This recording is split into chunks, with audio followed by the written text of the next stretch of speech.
자, 반갑습니다, 여러분. 2015년 10월 25일이네요. 잘 지내셨죠? 지난주 저는 조금 바빴어요. 하긴 언제는 안 바빴냐 그러시겠지만 지난주에는 총회도 있었고 또 국정교과서 문제 점점 더 심각해져 가고 있습니다. 제가 이미 여러분들께 이메일 보내드렸어요. 보신 분들도 계시겠지만 한국 일간지의 광고를 위해서 광고비 모금을 하고 있습니다. 이메일 제목이 뭔가 동지 여러분, 여러분들의 크레딧 카드를 꺼내십시오. 이렇게 되어 있는 거 한번 보시기 바랍니다. 내용을 읽어보시면 다 아실 테고요. 오늘이 10월 25일입니다. 그 말은 10월의 마지막 일요일이다. 10월의 마지막 일요일. 세상에 시간이 이렇게 간다고 하는 것이. 어려서는 말이에요. 뭐 지민이 같으면 그럴 거예요. 시간아 빨리 가라. 난 어른이 되고 싶다. 이럴 것 같은데 좀 지나고 나면 시간아 어디 갔냐 하는 때가 우리들에게 닥쳐왔습니다. 우리는 참 할 일 많은 세상에 살아요. 아니 어쩌면 세상이 우리로 하여금 뭔가 해야 할 일들을 많이 만들어내는 그런 곳일 수도 있을 겁니다. 물론 그러거나 말거나 해라, 난 상관없다. 이렇게 속편히 살 수도 있겠죠. 하지만 저는 이런 생각을 해요. 언젠가 말이죠. 우리 아이들이 언젠가 그때 말이야. 박근혜 정권이 역사 교과서를 국정으로 바꿔버리겠다는 그런 정신 나간 짓을 할 때에 엄마는, 아빠는, 이모는, 고모는, 삼촌은 뭐 했어? 라고 물어보면 뭐라고 대답을 할까요? 나는 그때 말이야 다 먹고 사는 거 바빠가지고 나는 그때는 말이지 공부하느라고 뭐 바빠가지고 기타 등등 뭐 할 만은 많이 있겠지만 그래서 아무것도 안 했어 라고 자랑스럽게 대답할 수 있을까? 그걸 한번 생각해 보았습니다. 박인환이라고 하는 시인이 있죠? 그분이 쓴 시 중에 이런 시귀가 있어요. 사랑은 가도 옛날은 남는다. 혹시 여러분들 기억나실 거예요. 박인이가 노래로도 불렀습니다. 제가 솔직히 사랑은 잘 모르겠고요. 사람은 가도 옛날은 남는 것. 이것만은 확실하더라고요. 그때 넌 뭘 했냐? 하는 물음에 뭐라고 대답할까요? 오늘 다시 생각해본 그런 시귀였습니다. 기도할게요. 하나님, 언젠가 누군가 우리에게 그때 넌 무엇 했냐? 라고 물을 때 무엇을 했든지 당당하게 대답할 수 있는 오늘을 살게 하옵소서. 아멘. 엘리야라고 하는 사람이 있습니다. 이 사람 이야기는 제가 자주 해요. 지난번에도 몇 번 이 엘리야 이야기를 계속 드렸습니다. 사원 엘이고 이름은 리야 이름이 뭐죠? 근데 사실 그건 아니고요. 엘리야 이렇게 되어 있습니다. 그 말은 뭔가 하면요. 엘리 그러니까 하나님이라는 뜻이죠. 하나님의 이름은 야훼다. 그런 의미를 가진 이름을 지닌 자가 바로 이 엘리야입니다. 이스라엘이 남북으로 두 동강이 나왔을 때에 활동했던 사람이고요. 예언자입니다. 잘 아시는 것처럼 엘리야. 예언자, 선지자, 선견자 이렇게 이름을 부르다 보니까 미래 앞날을 미리 이야기해주는 무슨 점치는 사람 이런 느낌이 들기도 하지만 간단히 말해서 하나님의 말을 하는 사람입니다. 하나님의 말을 전하는 사람이라는 의미죠. 그리고 그가 활동했던 시기는 다름 아닌 아합 왕 시기였어요.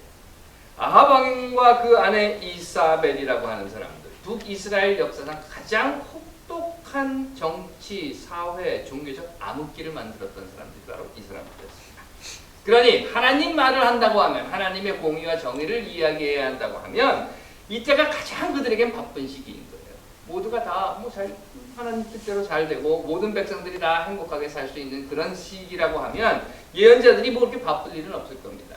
하지만 이런 시기는 정말 예언자들이 바빠요. 물론 엘리야의 입장에서 보면요. 이 사람이라고 뭐 그냥 편하게 살고 싶지 않았겠습니까? 하나님 말이에요.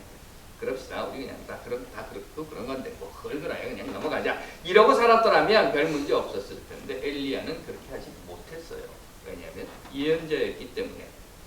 더더욱 그런 말을 하지 않으면 즉 잘못된 것을 보고 잘못됐다고 이야기하지 않으면 하나님한테 혼나는 거예요.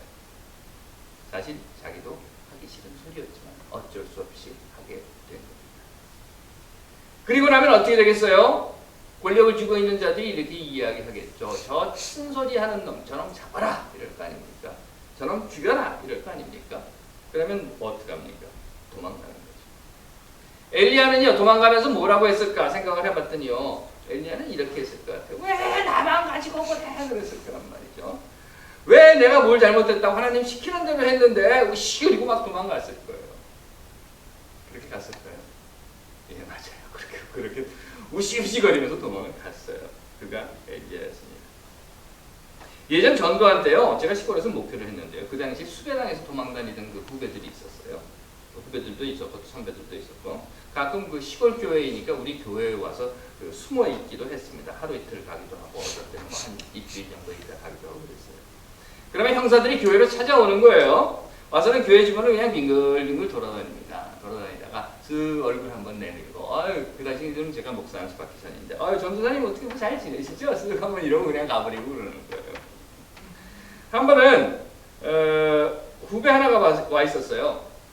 근데 여름이니까 농사철 바쁘지 않습니까? 그래서 제가 그 친구한테 그랬어요. 야, 여기 꼭꼭 숨어 있어봐야 날도 덥고 뭐 에어컨이 있는 것도 아니고 그러니까 그냥 동네 사람들하고 밭에 나가서 논에 나가서 같이 일도 좀 하고 그래라. 그랬더니 이 친구가 좋다고 이제 나가는 거예요. 그런데 마침 형사들이 교회 마당에 와서 기웃거리고 있었는데 그때에 그 후배가 동네 사람들하고 같이 밭에 나가서 일을 하고 경비 뒤에 올라타고 오면서 교회 앞으로 지나가게 된 거예요.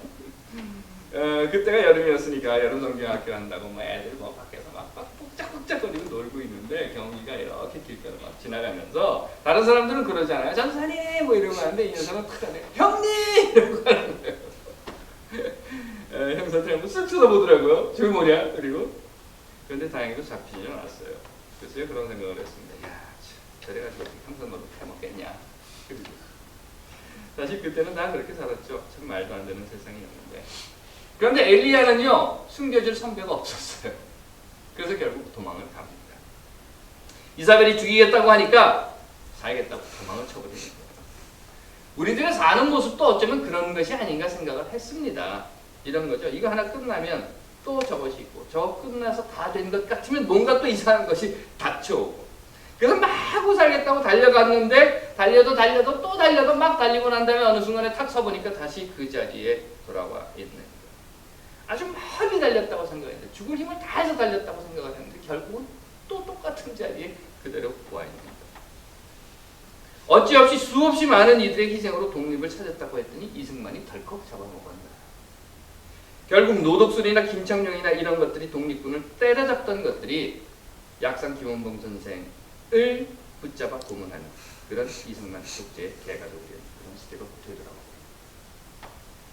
혈서 쓰고 일본군 된 놈이 해방되고 나서 독립군 모자 하나 얻어쓰고 슬쩍 독립군 노릇을 하고. 요즘 그런답니다. 혹시 보셨어요? 논문이 새로 나왔는데 박정희는 비밀 독립군이었다. 개가 웃을 소리라고 하는데 여하튼 간에 젊은이들이 목숨을 버리고 간신히 민주화, 즉 대통령 직선제를 만들어놨더니 노태우가 덜컥 먹어버렸다. 힘들게 수없이 많은 학생들이 그 자신들의 삶을 바쳐서 민주정부를 세웠더니 민주정부 10년 지나고 나서 간신히 교과서 범인정을 만들어 놓은 그 결과 끝에 다시 국정화한다고 덜컥 저렇게 달려드는 그런 세상. 마구 달려왔는데 결국 돌아와서 보면 다시 그 자리에 돌아와 있는 삶. 아주 멀리 달려왔다고 생각했는데 멀리는 무슨 멀리? 바로 다시 거꾸로 돌아오는 그런 삶. 이런 삶과 이런 세상, 이런 사회, 이런 국가. 그래서 뭐 도대체 이런 놈의 역사가 있냐 하는 소리를 안 할 수 없는 그런 사회. 지금 엘리야는 죽을 힘을 다해서 지금 도망을 치는 겁니다. 살고자 광야로 도망을 치고 있는 거예요. 그리고 숨이 턱턱 막히는 그 광야 한복판에서 조그마한 태양을 가릴 수 있는 그 요만한 그늘 밑에 자빠졌습니다. 살기 위해서 사막으로 달려가는 입술이 다 타들어가는 그 순간에 그 요만한 그 그늘 밑에 퍽 하고 자빠져서 기운이 다 지내서 이렇게 이야기하는 거예요. 하나님, 난 이제 더 바랄 것도 없습니다. 그냥 여기서 죽게 내버려 두십시오. 하지만 아십니까 여러분? 살기 위해 달려가는 여정의 끝은 죽음입니다. 그렇죠. 죽으면 그 여정이 끝나는 거예요. 하지만 죽기 위해서 달려가는 여정이 있다고 하면 그건 어떨까요? 생즉사, 사즉생이라는 말이 있습니다. 혹시 예수가 이 말을 어디서 이미 들었는지도 모르겠어요. 인터넷에 찾아봤나? 이런 이야기를 해요. 누구든지 제 목숨을 구원하고자 하면 잃을 것이요 누구든지 나를 위하여 제 목숨을 잃으면 구원하리라. 하나님께서 사랑하시는 여러분, 여러분들은 지금 살기 위해 도망을 치고 있습니까? 누군가 지금 쫓아오고 있습니까? 무언가에 쫓기고 있습니까? 죽지 않으려고 마구 달려가고 있습니까? 그렇다면 말이죠. 그것이 무엇이든지, 그것이 어떤 세상이든지, 그것이 어떤 대상이든지 무언가 나를 쫓아오는 것이 있다고 하면 나를 막 나를 쫓기도록 만드는 나에게 닥쳐오는 그 무엇이 있다고 하면 여러분 탁 발을 멈추고 서서 돌아서십시오. 그리고 여러분들에게 닥쳐오는 그것을 두 눈 똑바로 뜨고 마주대어보십시오. 살기 위해 도망치는 경주의 끝은 죽음이지만 죽음을 무릅쓰고 달려가는 경주의 끝은 삶이라는 것입니다. 어찌어찌 광야를 지났어요. 엘리야는. 그리고 이제 굴 속에 숨어버립니다. 동굴이죠. 자신만을 위해서 폐쇄된 공간입니다. 나 혼자 지금 굴 속에 들어가 앉아있어요. 구분된 공간, 보호된 공간, 이런 의미입니다. 아이들이 엄마 뱃속에서 10달 동안 있을 때 그 뱃속이 참 좋을 것 같아요. 나오고 싶지 않은 것 같아요. 하지만 나와야 합니다. 그곳에서 나와야만 삽니다. 마찬가지로 지금 엘리야는 이 굴 속에 들어있는 거예요. 나만을 위해서 폐쇄된 공간, 구분된 공간, 나만을 위해서 이렇게 딱 가려져 있는 보호된 공간, 이곳에서부터 나와야만 하는데 나오기 싫은 거예요. 나가면 죽을 것 같은 거예요. 그래서 그 안에서 바깥을 이렇게 쳐다보고 있습니다. 하지만 이미 말씀드린 것처럼 이런 폐쇄된 공간은 머물기 위한 공간이 아닌 것입니다. 엄마의 뱃속은 머물기 위한 공간이 아니라 나오기 위한 공간입니다. 엘리야의 이 동굴은 거기에서 나는 여기가 좋으니 여기 평생 있을 거야 라고 하는 그런 공간이 아니라 그곳으로부터 나오게 하기 위해서 들어간 공간이 되는 것입니다. 여러분들은 예수의 이야기 이미 다 알고 계셔요. 높은 산 꼭대기로 올라가서 제자들을 데리고 와서 기도를 합니다. 베드로가 뭐라고 이야기해요? 여기가 참 좋으니 여기다 초막 3개 짓고 여기 우리 멈춰 서 있읍시다. 여기서 삽시다 라고 이야기합니다. 그때 예수는 아무런 대답하지 않고 그 제자들을 데리고 그 산으로부터 내려옵니다. 그 산, 그 아름다운 것, 그 좋은 것, 그 멋진 곳은 머무는 공간이 아니라 내려와야 하는 공간이었던 것입니다. 거기에서 나오지 못하면 결국 잡혀가지고 맙니다. 포도주 시음하는 사람들, 여러분 이야기 들어보셨을 거예요. 이 사람 하는 일이 뭔가 하면 하루 종일 포도주 맛보는 겁니다. 포도주를 하루 종일 마시는 거예요. 그런데 어디 그 기사를 보니까 그래요. 이 포도주를 하루 종일 마시는 일을 하는 이 사람이 일을 끝내고 집에 들어오면 저녁을 먹으면서 포도주를 마신답니다. 그건 일을 위해 마시는 와인과 쉼을 위해 마시는 와인이 구분된다고 하는 것. 즉, 폐쇄된 공간이 나를 편하게 만드는지는 모르겠지만, 아니 편하게 만들겠죠. 하지만 그곳은 머무는 공간, 삶의 공간에 구분을 하지 못하는 자들이 그냥 그 안에 자기 자신을 쑤셔받고 있는 것밖에는 안 된다는 거예요. 교회 다니시는 분들은 이런 얘기 많이 들어보셨을 거예요. 교회가 구원의 방주다. 교회가 구원의 방주. 그래서 교회 건물을 지을 때 방주를 이렇게 뒤집어 놓은 것 같은 그런 건축으로 짓는 교회들도 있습니다.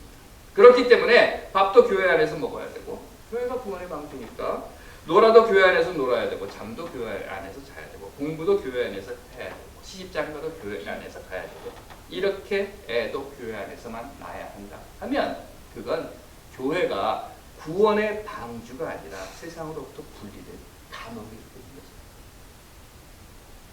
지금 엘리야는 굴 속에 숨어 있어요. 세상으로부터 도망친 그 토굴 속에, 굴 속에 숨어 있는 겁니다. 웅크리고 앉아 있는 겁니다. 그를 본 하나님이 엘리야에게 이렇게 이야기했어요. 엘리야야, 너 거기서 뭐하고 있니? 그 굴 속에서 너 지금 뭐하고 있니? 엘리야가 말합니다. 하나님, 제가요 하나님이 시키는 대로 하라고 해서 했더니 사람들이 나를 죽이려고 해요. 그래서 막 쫓아와요. 할 수 없이 여기 동굴 속에 숨어 있습니다. 여기서 나가면 난 죽을지도 몰라요. 나 건드리지 마시고 나 부르지 마시고 나 아는 척 하지 마시고 그냥 내버려 두세요. 여기 있는 게 난 제일 좋습니다.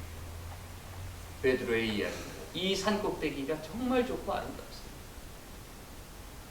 흔히 말하는 교회들의 이야기입니다. 이 교회 안이 가장 축복받은 곳이고 제일 좋습니다. 나가지 맙시다. 하나님께서 사랑하시는 여러분은 무엇으로부터 도망치고 있는 것이 있습니까? 살기 위해서 아니면 죽지 않기 위해서? 하지만 정작 나를 쫓아오고 있는 그 무엇을 한 번이라도 딱 마주대하고 서서 눈 뚫어지게 쳐다본 적은 있으십니까? 아니면 그저 남들이 다 그렇게 도망치니까 얘도 뛰니까 나도 뛰고 왜 뛰어야 되는지 모르는데 그냥 덩달아서 뛰고 있는 것은 아닙니다. 길거리에서 실험하는 장면들을 많이 봤어요. 이런 거예요. 사람들이 막 서 있습니다. 그 중에 자기들은 다 짜고 하는 거죠. 그 중에 한 사람이 전혀 이 그룹과 같지 않은 사람, 이 시나리오를 모르는 사람이 이렇게 걸어 들어옵니다. 거기 한 100명쯤 서 있는 사람들이 다 같이 하늘을 막 이러고 쳐다봐요. 그럼 그 사람도 같이 하늘을 쳐다보는 거예요. 왜? 남들도 다 쳐다보니까. 남들이 막 뛰어요. 그러면 자기도 모르고 그냥 자기도 같이 뛰는 거지. 혹시 그렇게 하는 거? 사회의 관습이나 문화가 그러니까 남들이 뛰니까 나도 같이 그냥 뛰는 것. 그러다 보니까 그냥 도망치고 있는 것은 아닙니다. 생각해 보셨습니까?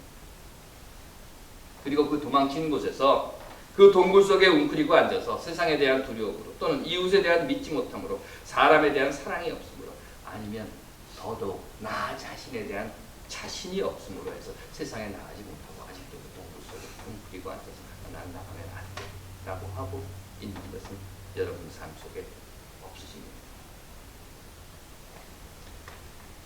하나님께서 지금 여러분들을 부르십니다. 어쩌면 우리 스스로가 매번 가봐야 똑같은 자리 또 오고 매번 가봐야 똑같은 짓 그대로 다시 되고 매번 희생을 해봐야 또 똑같은 역사가 되풀이되는 이 정말 무슨 놈의 역사와 사회가 이래라고 하는 것 때문에 동굴 속에 탁 움켜 앉아있는 동굴 속에 숨어서 두려움에 빠져있는 나 해봐야 아무것도 안 돼요. 나 여기서 나가봐야 죽기만 해요. 하고 있는 우리들을 향해서 하나님께서 부르시는 거예요.